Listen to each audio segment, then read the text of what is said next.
श्री गणेशाय नमः. श्री सीतारामचंद्राध्याय नमः. श्री सरस्वते नमः. मागुती बोले श्री भगवंत सपिंडीची ऐके मात, पूर्ण वर्षी करावी निश्चित, कोणी बोलत अलीकडे. किती म्हणती द्वादश दिनी, ऐसे अनेक बोलती मोनी, पुत्रे करावी सपिंड करणी, ऐसे मत बहुतांचे. आसो देश चारानुसार सपिंड करावी निर्धार, द्वादश दिनी सर्व वर्णनी विचार, सपिंड दान करावे. कथेचं अनुसंधान भगवान परमात्मा गरुडाला पुढची कथा सांगतायत. आपण पाहिलं कालच्या अध्यायामध्ये अन्नदानाचं महत्त्व पाहिलं, त्याच्या पाठीमाग नारायण बली पाहिला, वृषसर्ग नावाचा विधी पाहिला. आता सपिंडाची असणारी सपिंड कोणी करायचा, कसा करायचा, किती दिवसात करायचा. कोणी काही ऋषीश्वर म्हणतात 12 दिवसामध्ये करावा लागतो, मुलांनी करावा लागतो, असं अनेक पंडिताचं शास्त्राचं मत सांगितलं गेलं. मग असं म्हणले, मग भगवान परमात्मा या सपिंडीकरणाची कथा सांगतात, ऐका. आधी करावी षोडश श्राद्धे, एकादश दिवशी शुद्ध बुद्धे, मुख्य कर्त्यांच्या अवभेदे, कालांतरा ते जाणीजे. ज्येष्ठ असतात अन्य पुत्र सपिंडी, न करावी निर्धारी, पूर्वी केल्यास मागुती स्वकरे, ज्येष्ठ पुत्रे करावी. सपिंडीकरण करण्याच्या अगोदरी 16 श्राद्ध सांगितली गेली, ती असणारी 16 श्राद्ध याच्या अगोदर करावी लागतात. एकादशी दिवशी जर आली तर करायचं. मुख्य करणारा जो कोण असेल तर तो मुलगा आहे, आणि ज्येष्ठ असणाऱ्या मुलानंच ते सपिंडीकरणाचा विधी करावा असं महाराज सांगतात. ऐसे असे एकमत श्रोती नमा नावे परीत, पिता पितामह प्रपितामह ख्यात, ऐसे सपिंड खगेंद्रा. स्त्री सपिंडीचे पक्षचार, एक चिंतेत घालीत शरीर, भरत्यास सपिंड प्रकार, निर्विचार असे त्याचा. मग आता ग्रंथकर्ते शास्त्राचा विचार घेऊन सांगतायत की वडील असेल, त्यांचा वडिलाचा वडील असेल, त्याच्या वडिलाचा वडील असेल, अशा प्रकारचा सपिंडीकरणाचा विधी सांगतायत. स्त्रीचा जर सपिंडीकरण विधी करायचा असेल तर मग तिचं शरीर चित्तेमध्ये घातल्यानंतर ना, पती जर नसेल तर ते असणाऱ्या पतीचा आणि स्त्रीचा दोन्हीचा सपिंडी प्रकार विधी संगत करावा. आसुर विवाहे विवाहित, तिची सपिंडी जानकी सुचित, ब्रह्म विवाहे जे प्रणीत, पुत्रे सपिंडी तिची किजे. सासू आदी तिघी जणी सपिंडी लागी मिळविनी, देश आचार कुलाचार अतिक्रमोनी, न किजे शास्त्र प्रमाण हे. आसुर विवाह म्हणजे राक्षसी पद्धतीने झालेला विवाह जर असेल तर त्यांचा सपिंडी करण्याचा विधी जनकानं म्हणजे वडिलांनी करावा. ब्रह्मविवाह स्वधर्माने विवाह लागला असेल तर मुलांनी त्याचा सपिंड करण्याचा विधी करावा असं शास्त्र सांगतं. सपिंडी करावी हा पक्ष थोर, असो प्रेत कार्य राहिले जर, पुन्हा शेवत्व पावे निर्धार, म्हणून सांग क्रिया की. आणि ही सगळ्या क्रिया गरुड पुराणामध्ये सांगितलेल्या, शास्त्रामध्ये सांगितलेल्या सगळं व्यवस्थित करायच्या असतात. एखादी क्रिया आपल्याकडून करायची राहिली तर मग ती जी काही जीवात्मा आहे त्या जीवात्म्याला मुक्ती भेटत नाही, ते प्रेतत्व पावलं जातं असं सांगू लागले.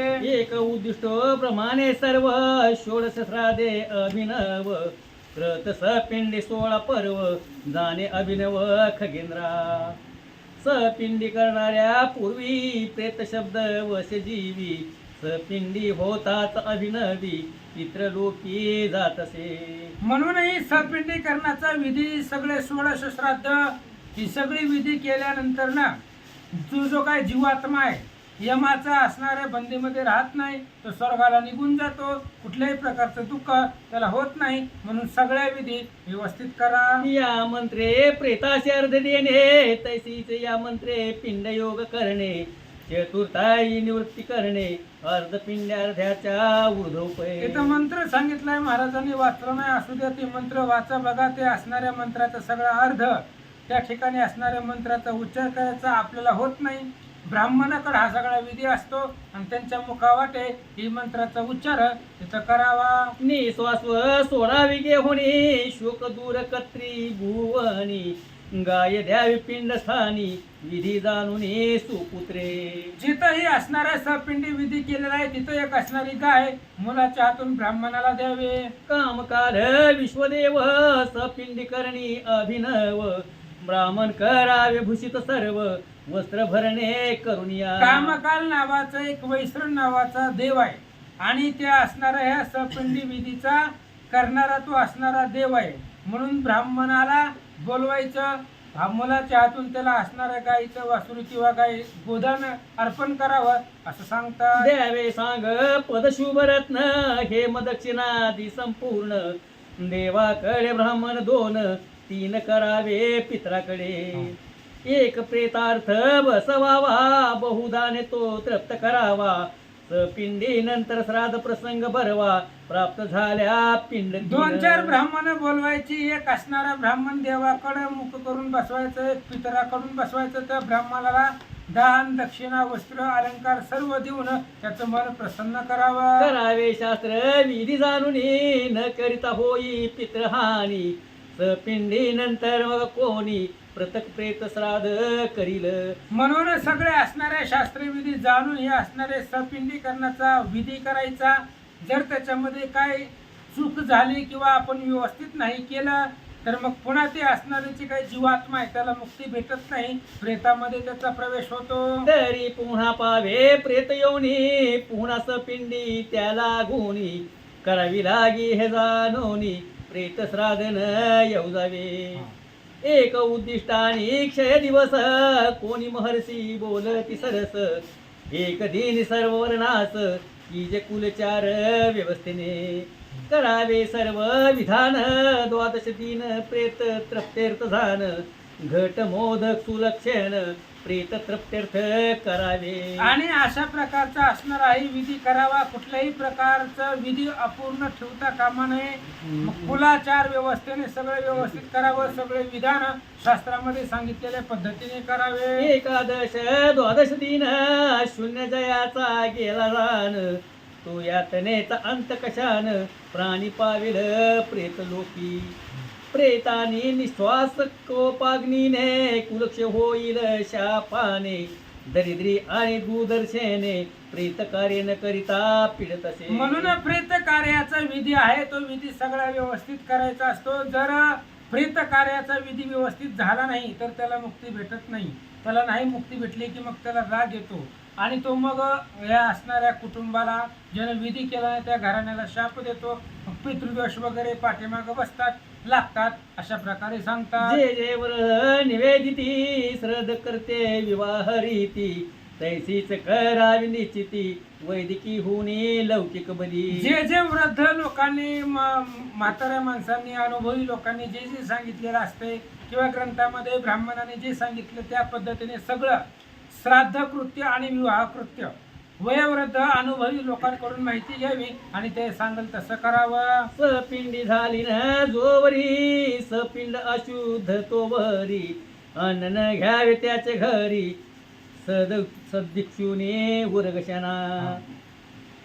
वर्षांना ब्राह्मणासी पुत्रे द्यावे 12 दिवसी जेल व्यंजन तांबूल लवनासी इंधन गोरसासी पै द्यावे. मग अशा पद्धतीने वर्षांना म्हणजे त्या सगळ्या विधी झाल्यानंतर वर्ष श्राद्धाच्या दिवशी ब्राह्मणाला मुलानं अन्नदान करावं, पाणी दान करावं, तांबूल लवण वगैरे सगळं दान करावं. अक्षय तृतीया मकर संक्रांती दुर्वाष्टमीसी प्रेता प्रती प्रवणीसी यथाशक्ती भक्तिपूर्वक दान करावे. अक्षय तृतीया सांगितलेलं आहे. हे अक्षय तृतीया म्हणजे त्या ठिकाणी असणार त्या दिवशी जे काही पूर्वज असतात त्या पूर्वजांना नैवेद्य दाखवावा लागतो. ब्राह्मण बोलवायचा, त्यांना सर्व दान करायचं. कोणत्या कोणत्या दिवशी अक्षय तृतीया आहे, मकर संक्रांती आहे, दुर्वाष्टमी आहे. ह्या दिवशी पर्वणी सांगितल्या आणि या पर्वणी दिवशी भक्तिपूर्वक ब्राह्मणाला दान करावं. नास्तिक बुद्धी अवलंबुनी जो प्रेत कार्य न करी जणी प्रेत शाप संतती हानी होय निधानी तयाची. नास्तिक बुद्धी असती, लोकांच्या सांगण्यावरून काही खरं असतंय काय, ते सांगितलेलं खरंच असतंय काय, जाऊ द्या काय उगाच पैसे खर्च करायचे, तर असला विचार करून जर प्रेताचं कार्य नाही केलं तर मग त्या पितृवर्गांना राग येतो आणि मग ते शाप देतात. आणि जर प्रेतकार्य सगळं व्यवस्थित केलं तर तो का म्हणे पूर्वज आशीर्वाद देती, कल्याण इच्छिती भावे कुळा.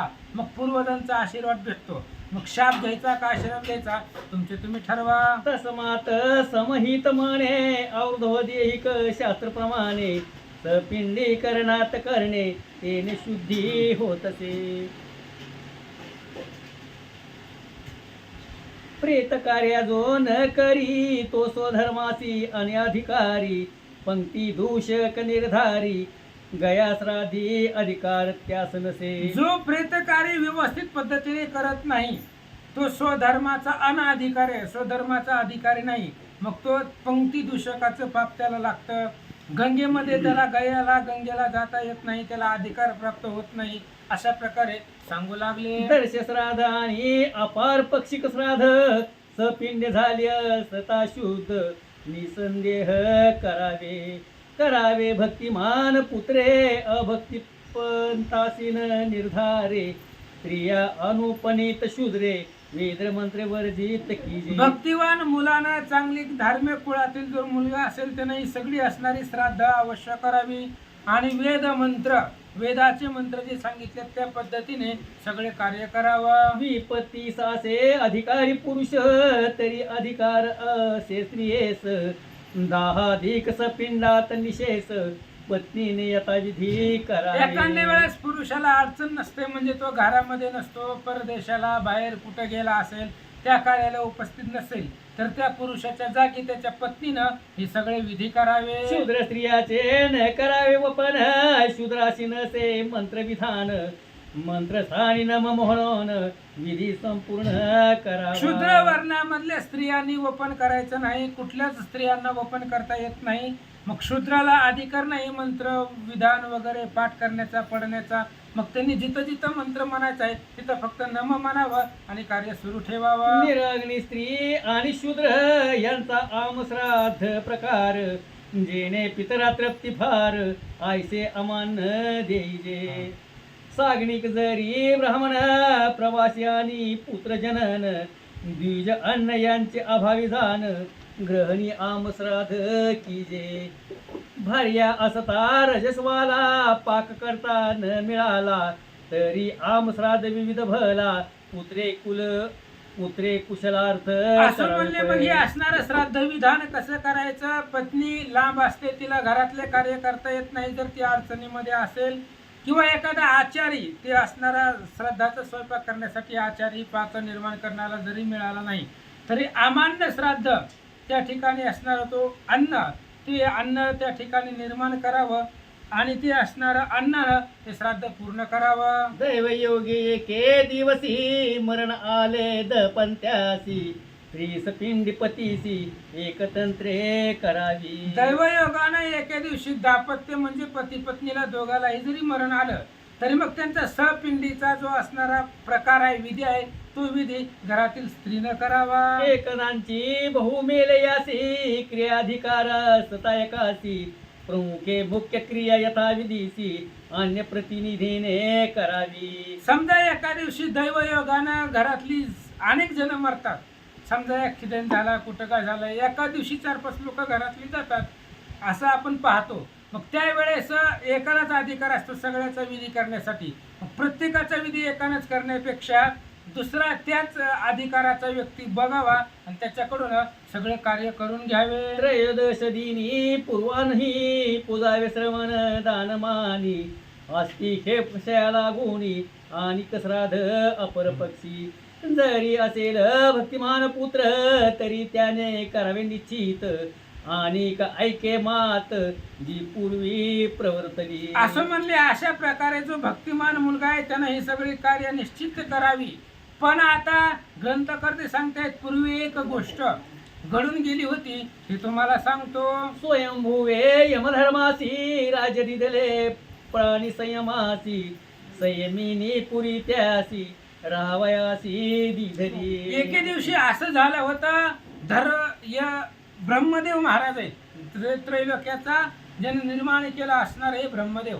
मग ब्रह्मदेवानं यमनगरी तयार केली आणि यमाला ते असणारी यमनगरी सांभाळण्यासाठी यमनगरीचं राज्य दिलं. पापियासी कर्मानुसार दंड करावा म्हणून आज्ञ उत्तर.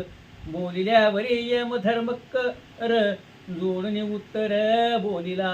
मग त्यावेळेस लगेच ब्रह्मदेवानं यमाला सांगितलं, ही यमनगर आहे, ही यमानगरीचं राज्य आहे, संयमिनीपूर म्हणतात, ही तुम्ही सांभाळा आणि लोकांचं जसं जसं पाप असेल तसं तसं त्यांना दंड देत जावा.